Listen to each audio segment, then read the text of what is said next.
Good evening. My name is Kathy Schutzline, and I am a member of the League of Women Voters of Hingham's Steering Committee. Welcome to our League's annual Warrant Review Forum.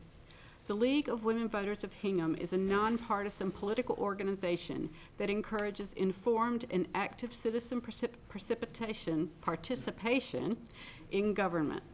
We work to increase understanding of public policy issues, and we influence policy through our studies, member consensus, and then advocacy. In 2011, Hingham voters unanimously supported our League's warrant article. This Hingham bylaw change made the warrant available to the public 10 days after the January 20th deadline. The sponsor's name must also be included in the articles. We believe earlier access to the warrant allows citizens and boards optimal opportunity to research the articles and allows citizens to engage in the review process and ask questions at the various board hearings. Boards also benefit from early voter input. 7 years ago, we added the Warrant Review Forum. Tonight, we have provided you with the most recent copy of the Advisory Committee's status summary for you. Please note the hearing dates so that you may attend those meetings. This document is also on the town's website for those at home. Our League also produced the Citizen's Guide to an Open Town Meeting booklet to encourage Hingham residents to be a part of our town's legislative process. It is available here at the forum, our League's website, League Selectman's office, the town clerk's office, and the Hingham Public Library. If you are new to town, this is a practical way to learn about the legislative practice of your open town meeting. We hope to see you at town meeting on April 27th. And now, I would like to welcome and thank Advisory Chair Victor Baltera, who will be reviewing the Advisory Committee process and address some of the articles that might be of interest. And Victor, if you don't mind, we'll hold all questions to the end. Sounds good. Thank you, Kathy. I'd like to thank the League of Women Voters for inviting me to discuss this year's town meeting warrant and the process that we go through. So turn to the slides now, and this will be familiar to those of you who are regular attendees since I've followed the model of my predecessors. We're going to cover this year, and we'll be doing the fiscal 2021 budget. So the fiscal year starts in July 1, and we're currently in the fiscal 20 year. Then we'll talk about the warrant article process, the calendar from here through a town meeting. I'll summarize the various warrant articles, and then we'll have some time for questions. So first, before we get going, let me give you a little background on the Advisory Committee. We're a 15-member organization appointed by the moderator. We may serve 2 3-year terms, although we can, in some instances, if we're filling an unexpired term, that individual can get the benefit of that extra year or 2 that they're serving and then have their own 2 terms. We, this year, have many relatively new members, a lot of first, second, and third-year members. Last year, we graduated only 1 person from the committee, and the year before, I think we only had 2 leave us. We may not hold any other town offices other than Capital Outlay Committee, and that's to keep our neutrality and our focus on overall town interests as opposed to the interests that may an individual committee may advance. In many towns, the Advisory Committee is called the Finance Committee.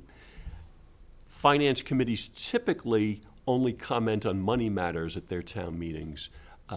Our Advisory Committee and other towns that have advisory committees as well comment on all articles that are presented to town meeting.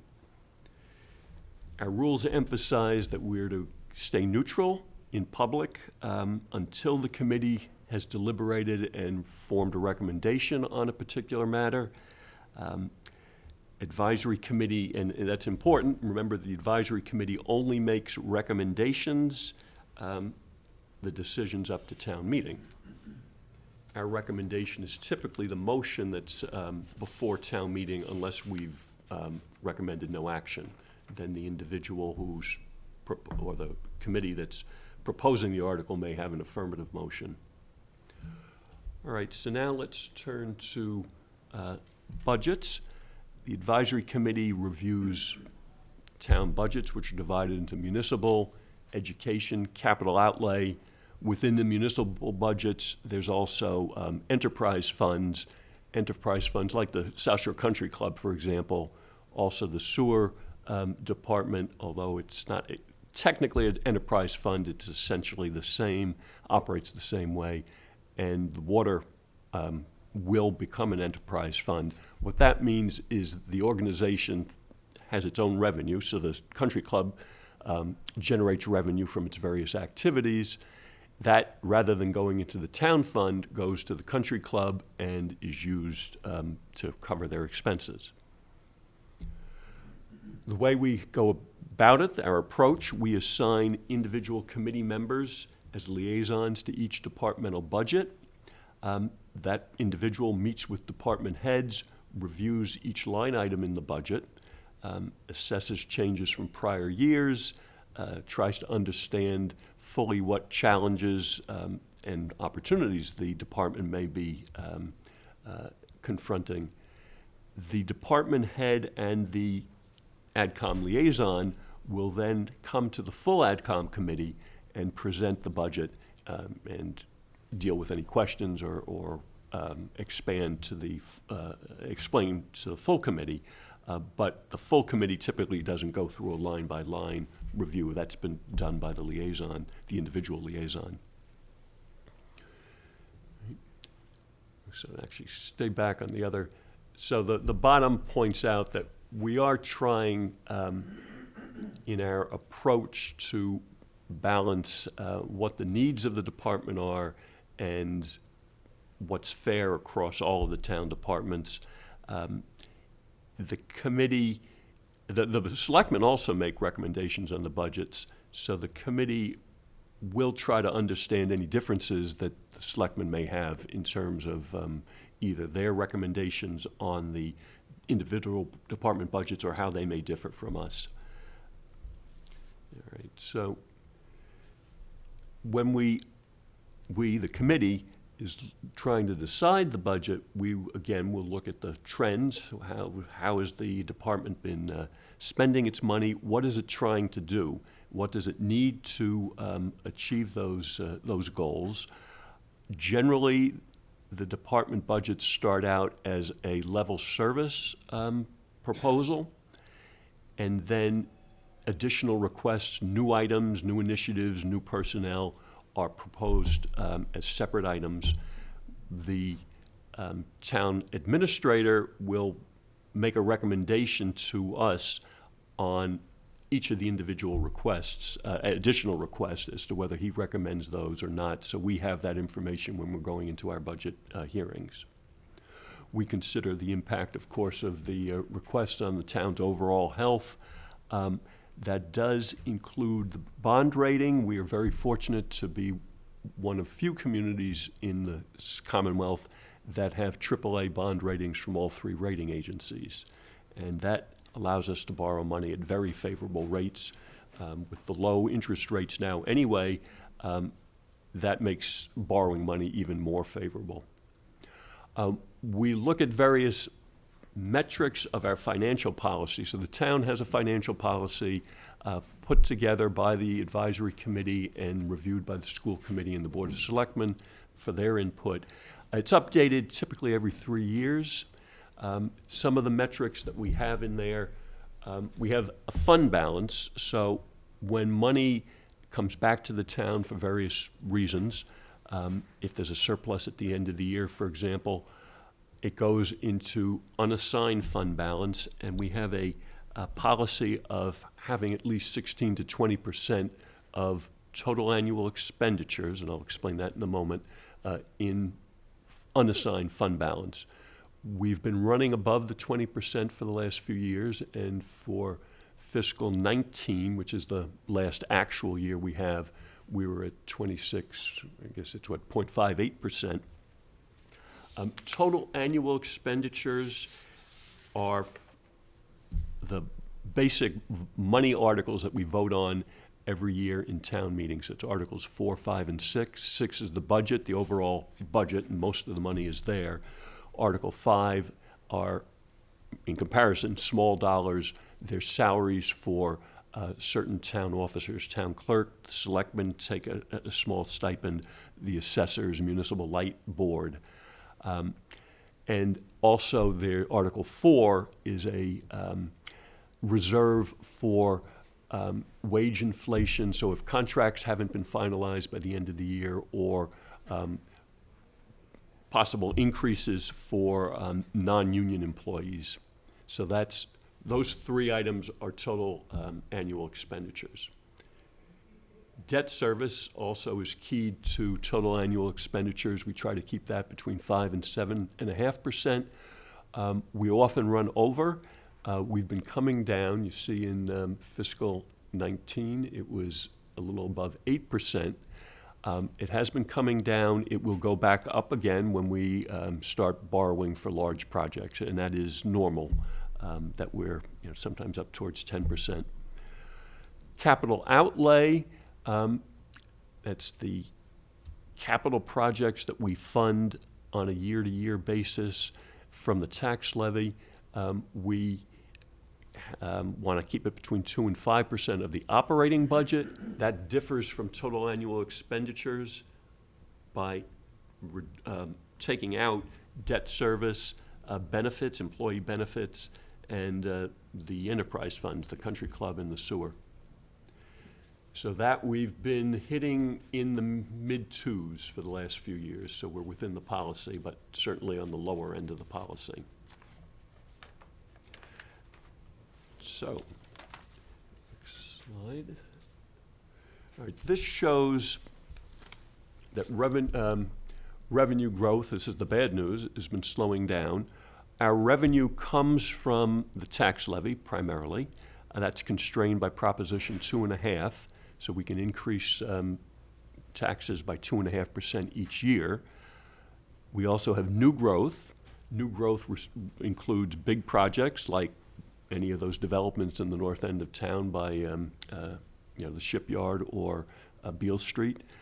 Also includes home improvements. So when you put an addition onto your house and your assessment goes up, your appraised value goes up, your assessed value goes up, that increases the town's ability to raise some money.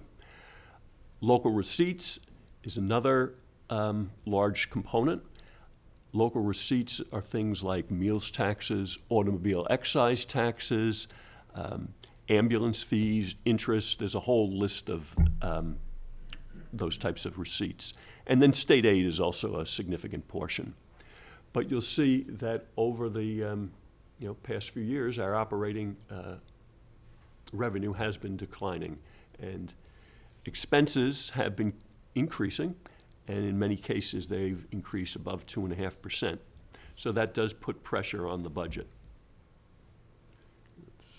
This shows you a pie chart showing you the breakdown of the budget for, current proposal.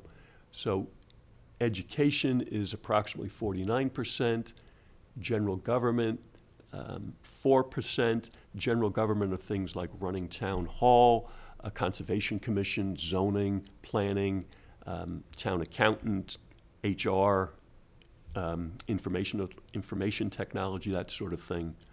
Public safety is, after education, is the biggest department at 12%.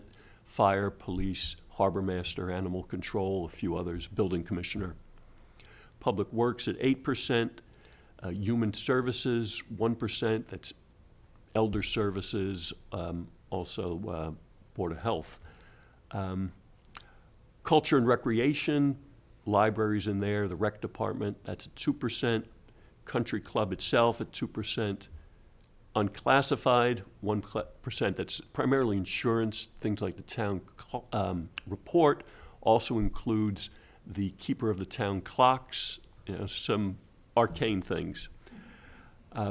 Capital outlay, again, there's rounding here, so capital outlay is being shown at 2%, debt service is shown at 7%, employee benefits, 12%. That includes employees in the school department too, so across the entire town. The proposed budget for fiscal '21 is about $116.6 million. That's up about 4.36% from last year, or the current year. The next slide may be a little tough to see, particularly on the television. This is just another way of showing what the trends have been broken down by different department categories.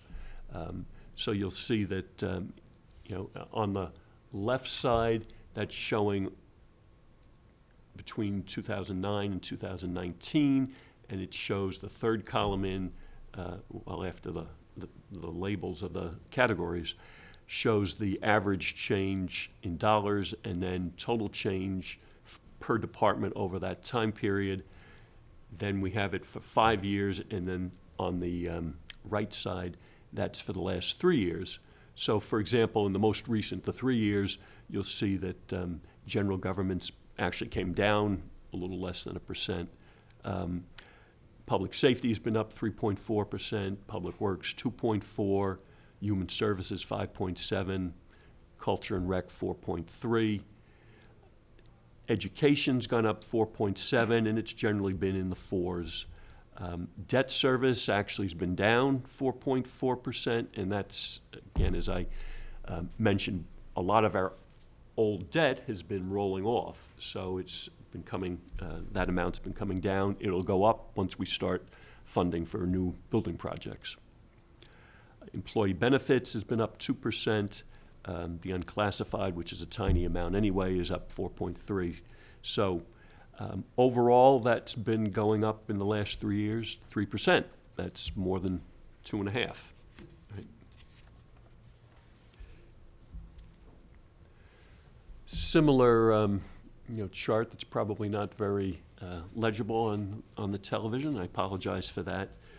This shows spending by category. It's another view from the pie chart, and this shows it over the course of the last 8 or 9 years.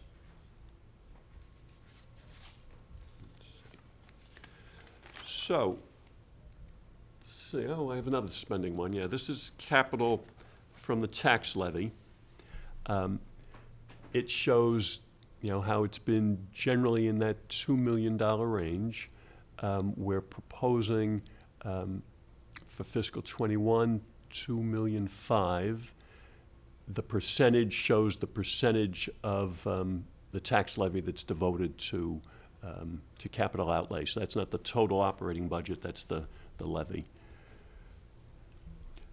The target, so this year's capital amount, though, I'll point out, we heard the Capital Outlay Committee's presentation last night, and they're proposing a total of $9.7 million, which includes various warrant articles that would be funding primarily from borrowing, in some cases from transfers from that unassigned fund balance that I was referring to.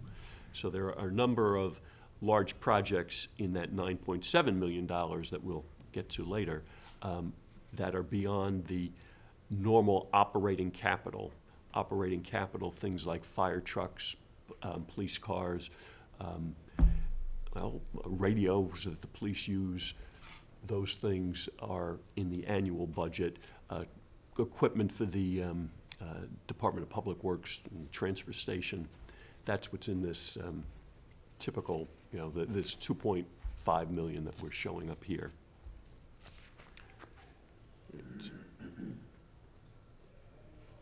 So the budget, we still have some work to do on the budget. As of January 29th, which was the most recent forecast, we were 1.7 million in the hole, and that's a bit larger than recent years. That number takes into account the school's most critical needs. So the school education department identified a status quo budget similar to what the the other town departments do, and then have a series of what they consider highly critical, most critical, and just plain old critical needs. And this, so the 1.7 takes into account their highest, may call them like additional requests. It also includes the town municipal requests that the town administrator is recommending, not all of the ones that all the departments have asked for. It includes an adjustment for favorable employee benefit results this year. We typically budget a 10% increase each year, but the preliminary data shows that it's going to be less than 10%. So that's included in this forecast. It takes into account a municipal reorganization through the elimination of the engineering department that's now being subsumed into the DPW. So we'll see. We have some work to do. The goal and the requirement is a balanced budget. There'll be a new forecast on Tuesday, the 3rd. That's also the day the selectmen are planning to vote all the budgets, and the advisory committee is currently scheduled to vote our recommendations on the 10th. The next slide sort of moves away from the budget and sort of looks at the town meeting warrant process. So how are articles presented to the town? Well, the list of entities on the top are all ways or folks that typically will propose articles. Most of them come from the Board of Selectmen. Many come from the Planning Board. All the zoning articles do. A Community Preservation Committee recommends funding various projects. We'll talk about that more when we get to the details later. Then any other town board or committee is authorized under our bylaws to present recommend a article, and citizens may do it. I believe they have to have 10 citizens, but they can present articles, and we have 2 this year. Those articles, so articles are proposals, they're questions that are presented to town meeting. The review process starts by going to the Board of Selectmen for their review. They have hearings and they make recommendations. The advisory committee does the same. We typically wait until the selectmen have reviewed an individual article, so we have the benefit of their thinking. Again, as I mentioned, the ultimate decision maker is town meeting. The types of articles are typically, well, there are routine articles that we get year in and year out. There are matters that are required by state law.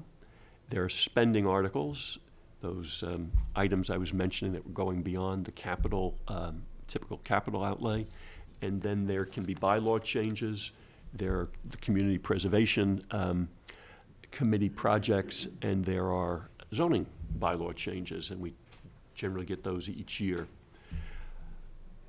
This year there are 42 or so articles. 2 have been withdrawn, and there will probably be additional changes. I think there may be 1 or 2 additional withdrawals, and there might be some consolidations of similar articles.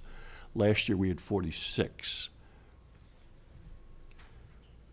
So this chart shows the process. As Kathy mentioned, town meeting is April 27th this year. It's always the 4th Monday in April by our town bylaw. The top line shows the budget calendar.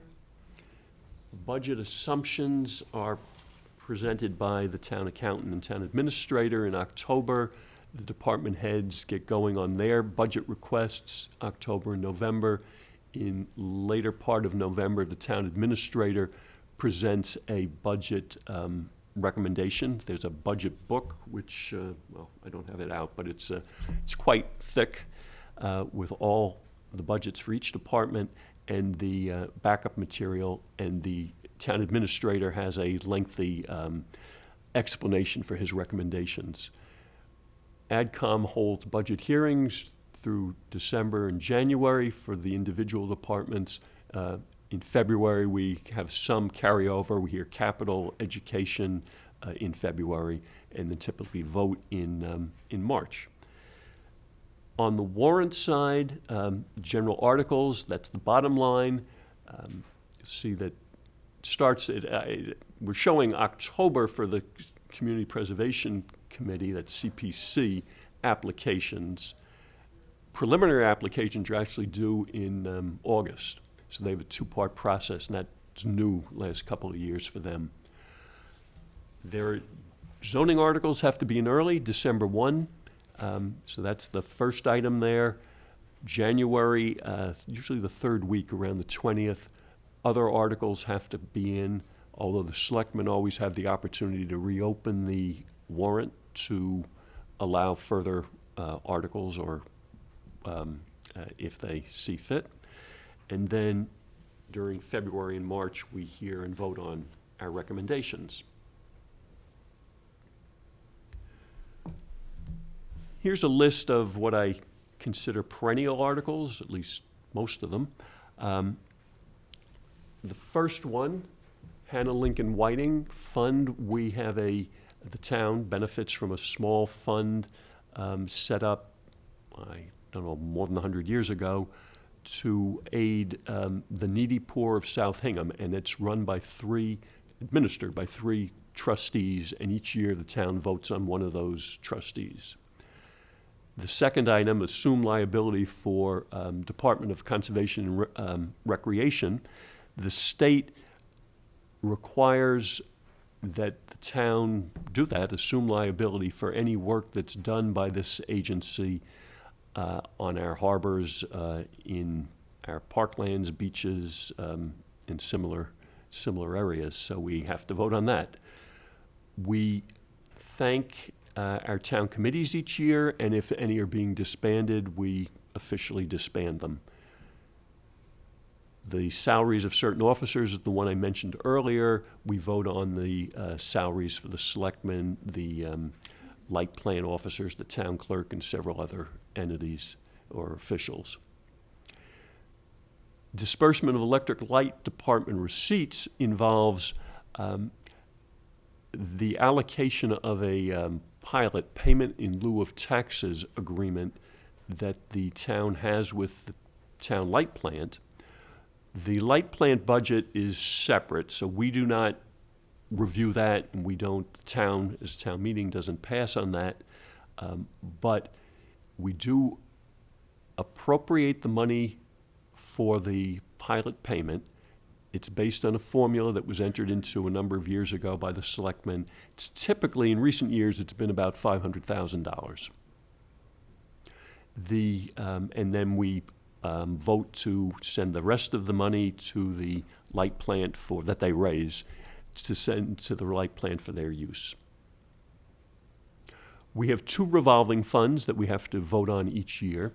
We have a building department revolving fund that collects money that's for fees paid, permit fees for gas, plumbing, and electrical. So it's not the basic building permit, it's just those specialized items.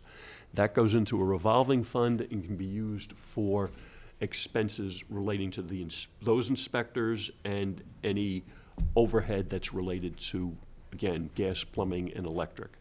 We put a limit on the amount that can be withdrawn from that fund each year, and that is voted on.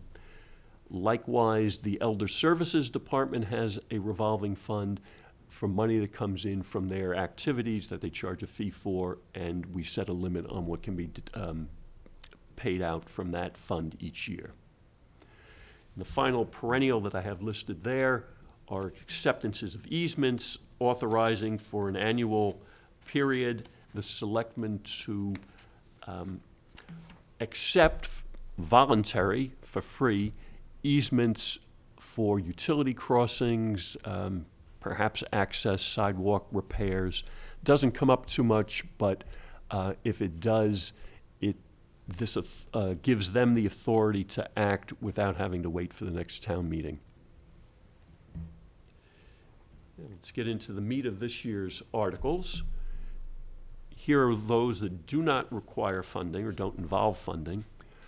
We have 2 payment in lieu of tax agreements with respect to the solar facilities that have been put up at the MBTA stations at Nantasket Junction and West Hingham.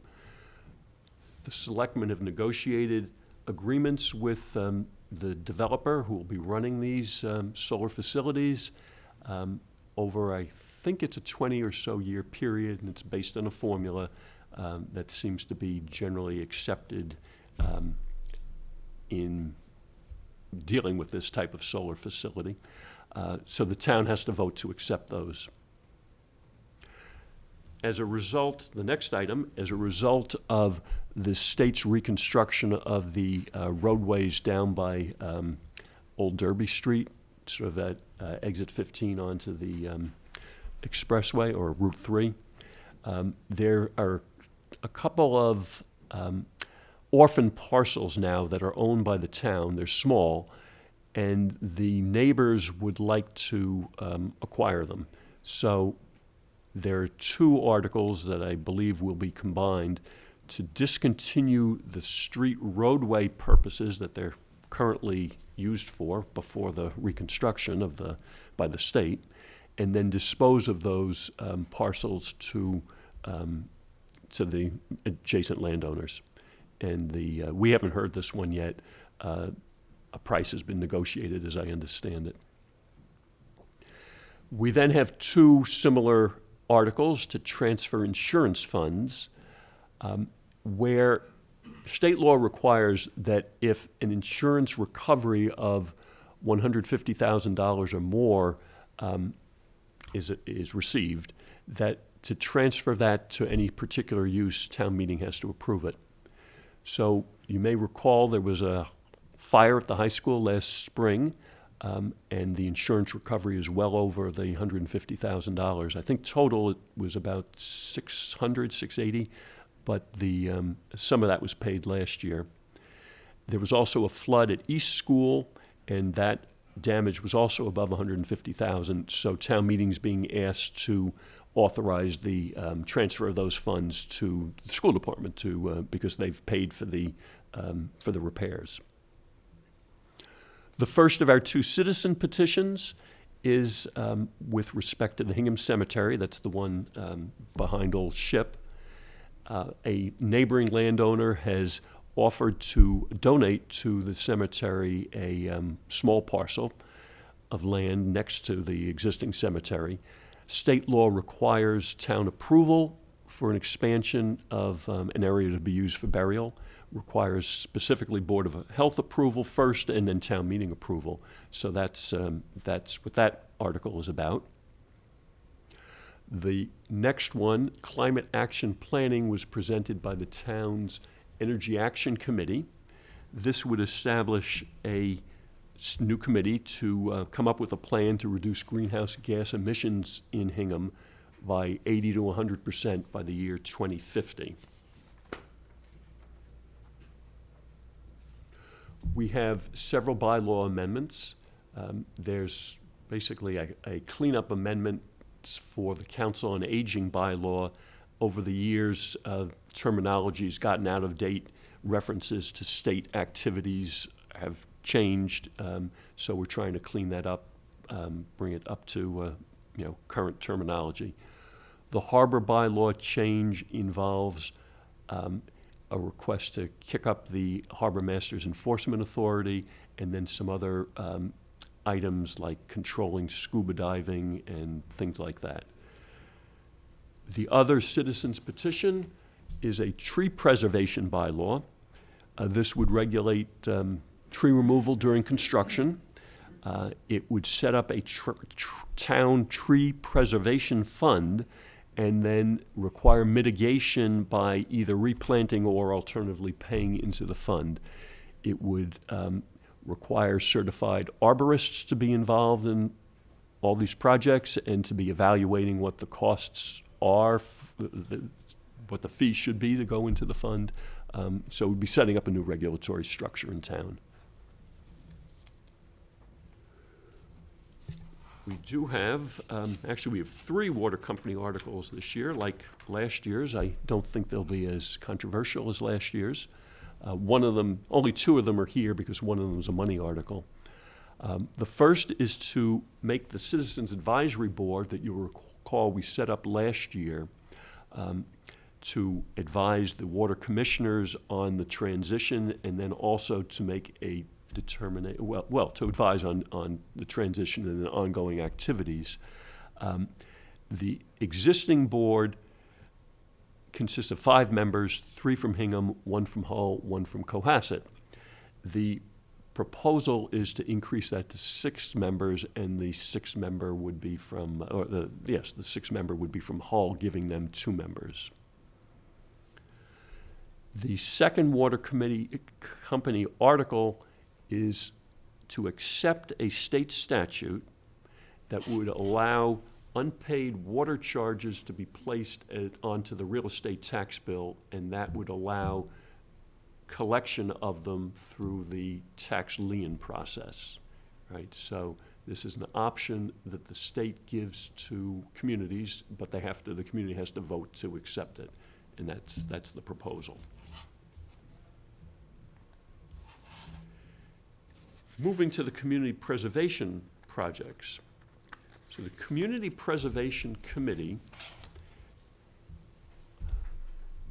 administers the Community Preservation Act, state law, that has to be accepted by local communities. Hingham did this roughly 20 years ago.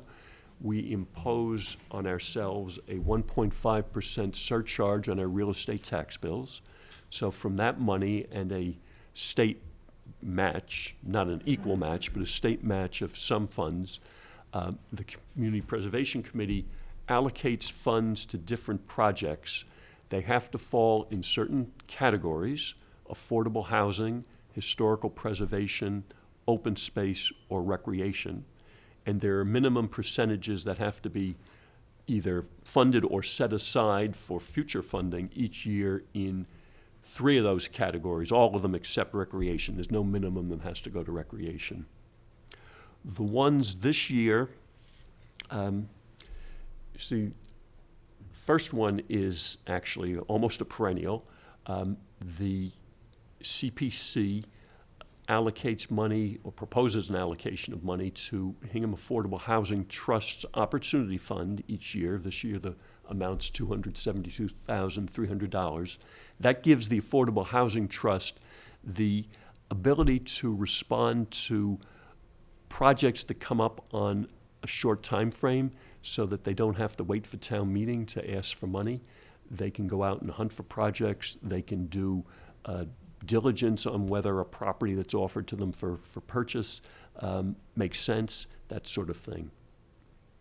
The second item is in the, the recreation category: repair of the Plymouth River School tennis courts. That's at $75,000. Third is the Laner property. You'll recall a couple of years ago the town purchased 50 or so acres of the Laner property to preserve as open space. There's a proposal this year to mark the boundary between Laner and the neighboring property to avoid folks not knowing where the boundary is and crossing over onto the private property, or vice versa. And also to set up kiosks that would explain where the trails are and that sort of thing. So that's for $8,000. Canterbury Cemetery restoration, $40,000. Last town meeting, the town town took the Canterbury Cemetery up Canterbury Street. It's in very bad shape. This money would restore the gravestones in that area, and then ongoing maintenance would be put into the historical preservation budget, and probably in the order of a couple of $1,000s a year. Number 5, project 5, is the Country Club pool. The pool, imagine you've heard, is out of service. It failed. There has been discussion over the last several years of restoring or building a new pool. This proposal is for design and construction documents for a pool, and it would be in the amount of $500,000. This is not the pool project itself, which would cost more than the community preservation budget could handle. It's a future matter anyway, so that is not expected to come to the Community Preservation Committee in the future, but the design documents are. Number 6 relates to tower clocks at Second Parish Church. The faces of those clocks have been damaged over the years, and there's leaking through them. Again, you'll recall that several years ago, the town voted through CPC money to restore the mechanisms of several of the clocks in town. In 1889, the town voted to take over responsibility for these tower clocks at Second Parish, the Congregational Church, the clock at Dependable Cleaners, and there's one other who's, I guess, New North, perhaps? No, I don't think it's GAR Hall. I think it's New North Tower. At least that's the one we voted on for repair restoration several years ago. So that's in the order of $32,000, a little over $32,000. And then the final project proposed this year is to fund the purchase by the Hingham Historical Society of the Benjamin Lincoln House. Benjamin Lincoln is one of the, if not the leading citizen, certainly one of the leading citizens of Hingham. He was one of Washington's senior generals and accepted Cornwallis's sword at Yorktown. The total amount of the purchase would be $772,000, and you'll see that $495,000 and change would be borrowed and repaid from future CPA funds. That's similar to what was done with the Lena property. So that was borrowing was done to acquire that, and some of this year's CPA money is going to repay that loan. And the Hingham Heritage Museum likewise was borrowed, and this year is the last payment for from CPA money for the museum.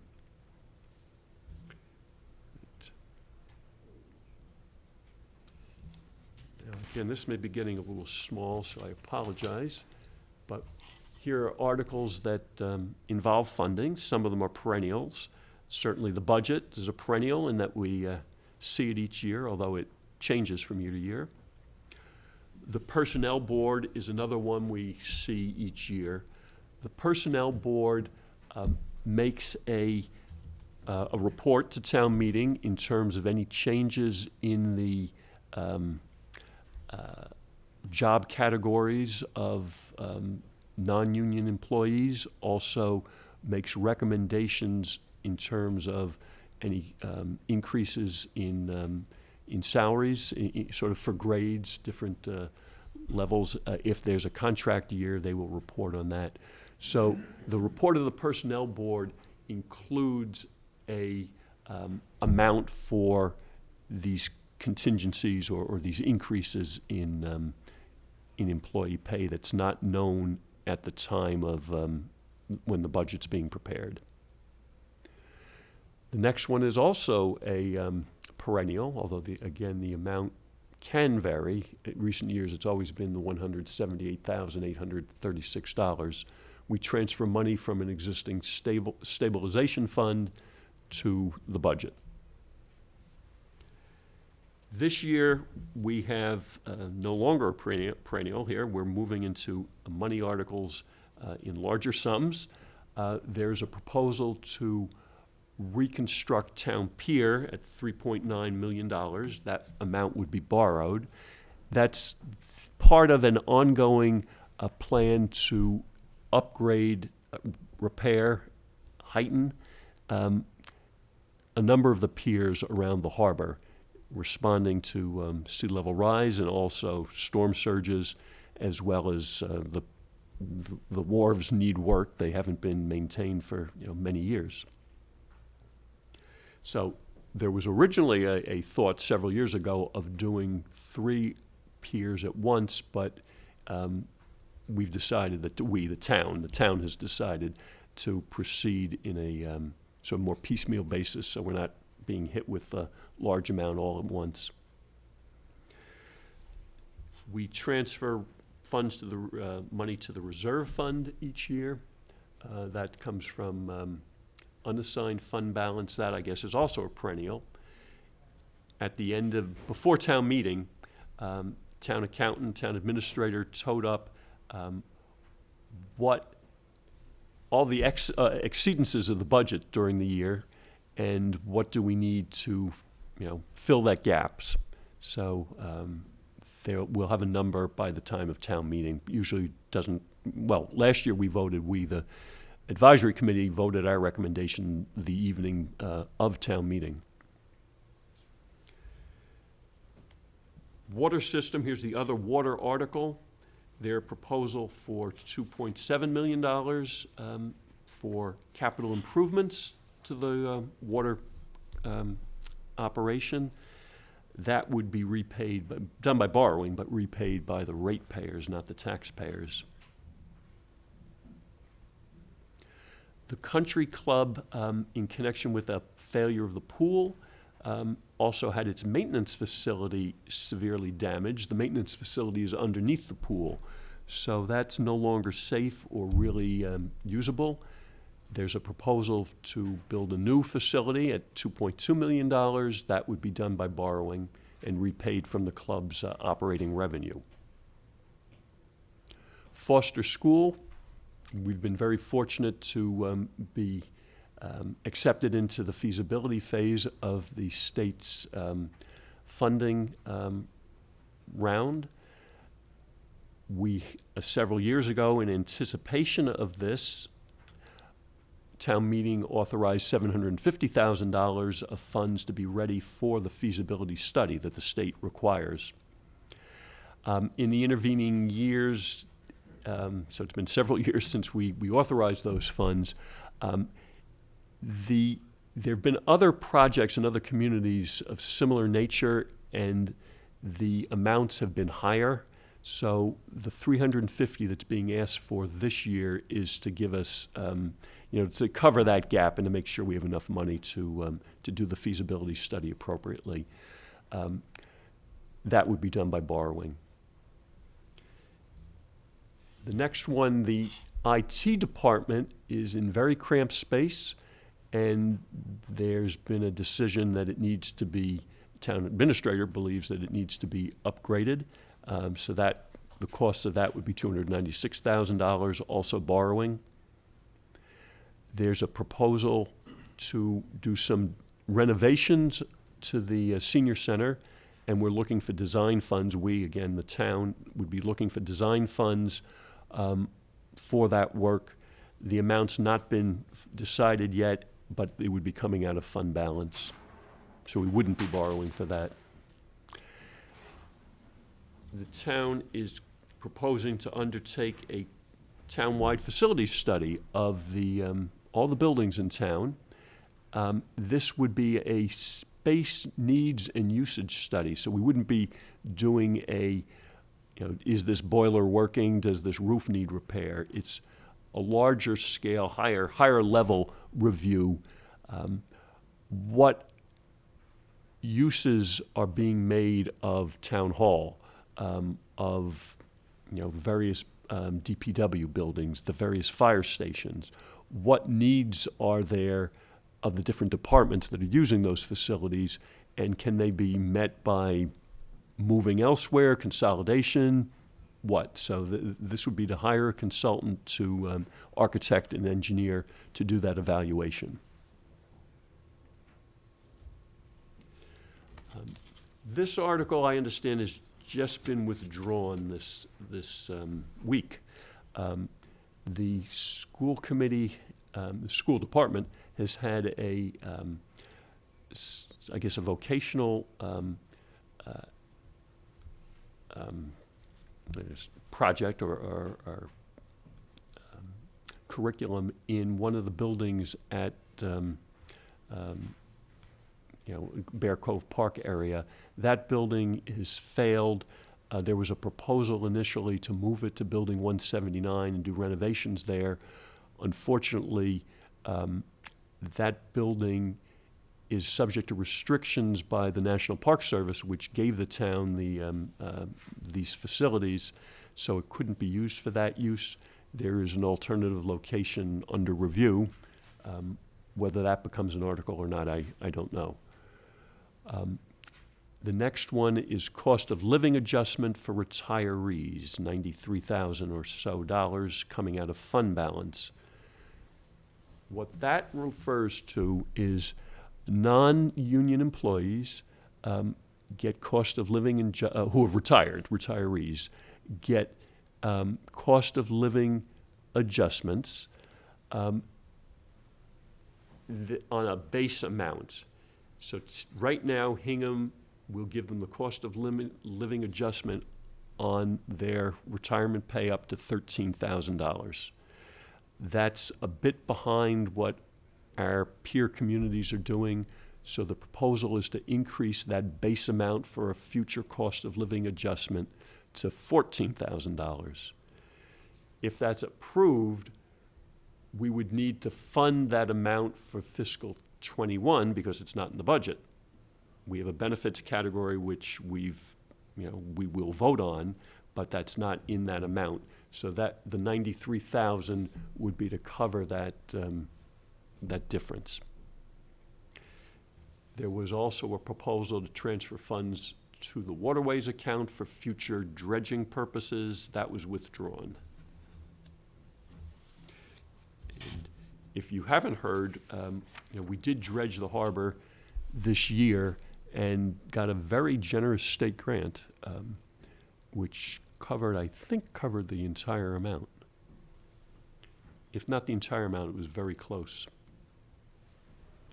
Each year there are a number of zoning bylaw amendments proposed. Some years they're more controversial than others. We had marijuana a couple years ago. We had accessory dwelling units, which both brought out a lot of discussion. This year, there are some minor amendments to the site plan review process. Proposal, among some other things, is to reduce the size of changes or development that would trigger the site plan review by the planning board. There's some changes to the downtown Hingham overlay district proposed, clarifying what the ground floor level is, where there are different elevations on different sides of the building, and also clarifying what use may go into the first floor, the ground floor level, making that retail rather than allowing residential down there. The third item is abandoning or discontinuing non-conforming 1- and 2-family houses. This would be more generous to people who wanted to reuse that type of property after it had been abandoned, and abandoned's a technical term under the zoning code and state law. The floodplain maps are a little out of date, so the next item would be to update those. And the final item, which was withdrawn, was a proposal to regulate the amount of a lot that could be covered by a development house. So I'm not sure what the numbers were that the proposal was advancing, but say no more than 50% of a property could be paved over with a house or driveway. But that's been withdrawn. So I guess that brings me to the end of the slides. There are a number of resources if you want to keep up to date. The town has very useful events calendars for each of the departments. Any department that's holding a public meeting has to post an agenda. And you can get on the mailing list for different departments to be alerted to, and committees, not just departments. When I say department has to post a public meeting, that's not entirely accurate. Any committees or boards have to post their meetings, and you can get on their mailing list, email list to be alerted to those. The advisory committee has a web page. We have the warrant article status summary that I think you've been given tonight. We try to keep that updated whenever we, basically once a week when we vote on new articles. The current warrant articles are on our webpage and also on the town clerk's webpage. The forecast is on there, the January 29th one. When after the next one comes out, we'll update it. We have a general calendar of our meetings, and then we have a link to the League of Women Voters Citizens Guide to participating in town meeting. So that brings me to the end, and I'm happy to take any questions.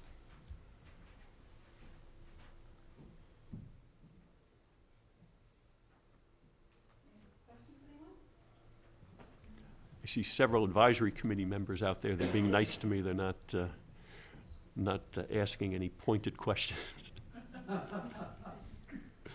Okay, well, thank you. Thank you again, Victor. I have a question. You go ahead. Do you want to step up to the microphone? I can try that, yeah. Everybody's shy. We're all shy people.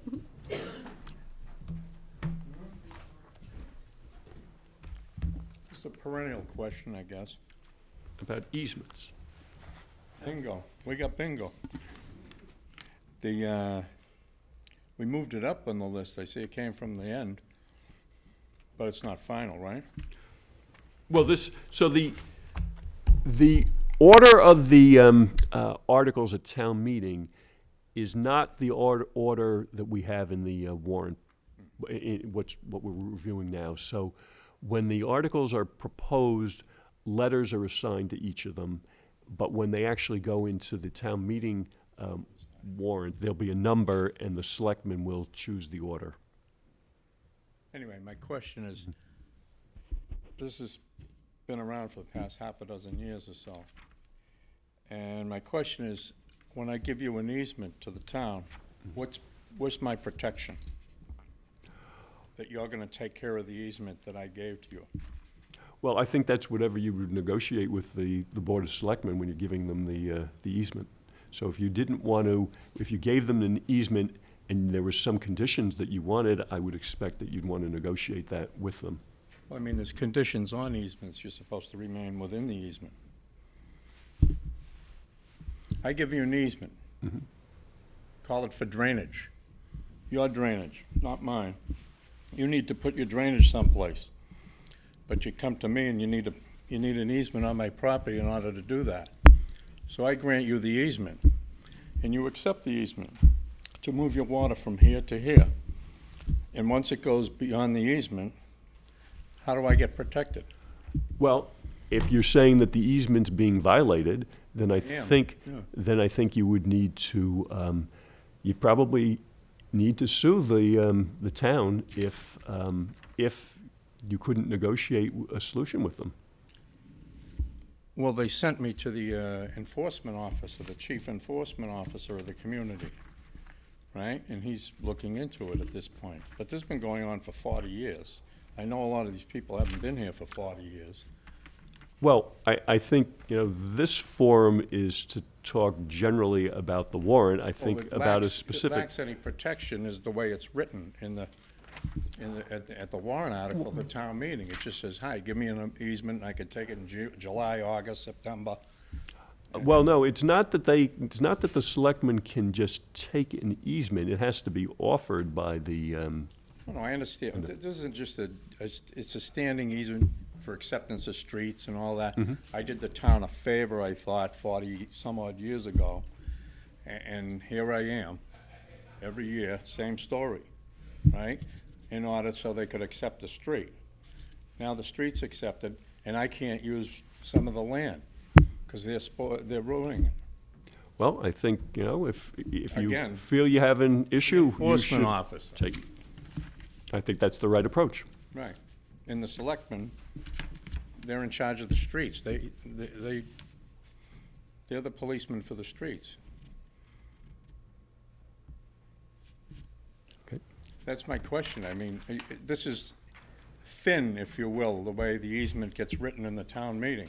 The people that are out there don't realize that when they give something away, maybe they're not protected, is what I'm saying. Short of a suit, but, you know, Well, I we think can if, talk about legal fees and I think all this that, business. you know, you certainly can bring that up at town meeting. Well, what are the legal fees now? $1 million or something? So they need to be $1 million plus?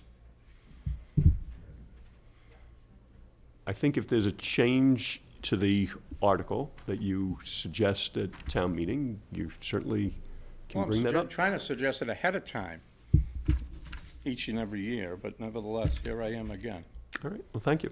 you know? And you have a thing in here about tree preservation, right? There's an article about that? There is, we've not heard it yet, so we're actually hearing that tomorrow night, so if Beginning you, a tree hugger. I used to appreciate the trees, but now the town is knocking all the trees down, but that belong to me. You see? well, perhaps There's another issue. come to our meeting Easement, tomorrow. So it's not as simple as it sounds, see? Thank you. You're welcome. Any other questions?